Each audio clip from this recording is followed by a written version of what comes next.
વિદ્યાર્થી મિત્રો, મારી યુટ્યુબ ચેનલમાં તમારું હાર્દિક સ્વાગત છે. આજે આપણે કોર્પોરેટ એકાઉન્ટ 2 ની અંદર સંયોજનના હિસાબમાં દાખલાઓ જોઈ ગયા, થોડાક થિયરિકલ પ્રશ્નો અને અગત્યના પ્રશ્નો જોઈ લઈએ અને આ સ્વાધ્યાય આજે આપણે પૂરું કરીએ. સંયોજનની હિસાબી પદ્ધતિના તફાવતમાં હિતોના જોડાણની પદ્ધતિની ખરીદ પદ્ધતિનો તફાવત પૂછાય છે. તો એ તફાવત જોઈએ તો વિલીનીકરણ સ્વરૂપના સંયોજન વખતે આ પદ્ધતિ મુજબ હિસાબ નોંધ થાય છે અને ખરીદ સ્વરૂપના સંયોજન વખતે આ પદ્ધતિનો ઉપયોગ થાય છે.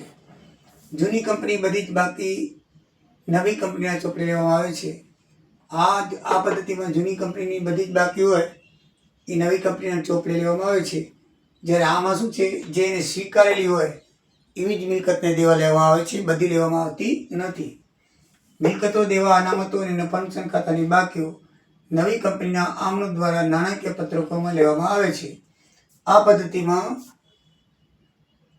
આ બાકીઓ લેવામાં આવતી નથી. મિલકત, દેવા, અનામત, નફા નુકસાન ખાતાની બાકીઓ નવી કંપનીના ચોપડે નોંધાતી નથી. એ આપણે જોયું દાખલાઓમાં. અનામત અને નફા નુકસાન ખાતાની બાકીઓનો સરવાળો થાય છે. અનામત અને નફા નુકસાન ખાતાની બાકીઓનો સરવાળો થતો નથી. જૂની કંપનીના ચોપડે મિલકતોને દેવા જે કિંમતે દર્શાવેલી હોય તે જ કિંમતે નવી કંપનીના ચોપડે નોંધવામાં આવે છે આ પદ્ધતિમાં. જ્યારે આમાં શું છે, બજાર કિંમતે લેવામાં આવે છે એટલે ફેરફાર થવો શક્ય છે. આમાં ખરીદ કિંમત કે ચોખ્ખી મિલકતનો તફાવત સામાન્ય અનામત ખાતે લઈ જવામાં આવે છે. જ્યારે આમાં આપણે ખરીદ કિંમત અને ચોખ્ખી મિલકતનો તફાવત કાં તો પાઘડી અથવા તો અનામત તરીકે, મૂડી અનામત તરીકે લઈ જવામાં આવે છે. એ આપણે દાખલામાં જોયું. તમામ અનામતો તેના તે જ સ્વરૂપે નવી કંપનીમાં નોંધાય છે, જેથી કાનૂની અનામતો માટે સંયોજન હવાલા ખાતું ઊભું કરવું પડતું નથી.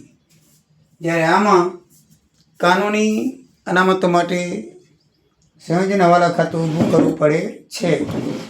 એટલે મિત્રો થોડું એની અંદર તફાવત આવે છે. બરાબર છે. ત્યાર પછી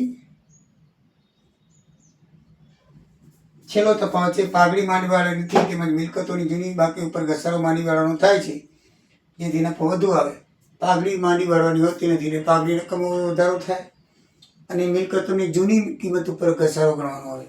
જ્યારે આમાં 5 વર્ષમાં ફરજિયાત પાઘડી માંડી વાળવાની હોય છે અને મિલકતની નવી કિંમતે જે હોય એના ઉપર ઘસારો માંડી વાળવાનો હોય છે, જેથી નફો શું છે, વધુ આવે છે.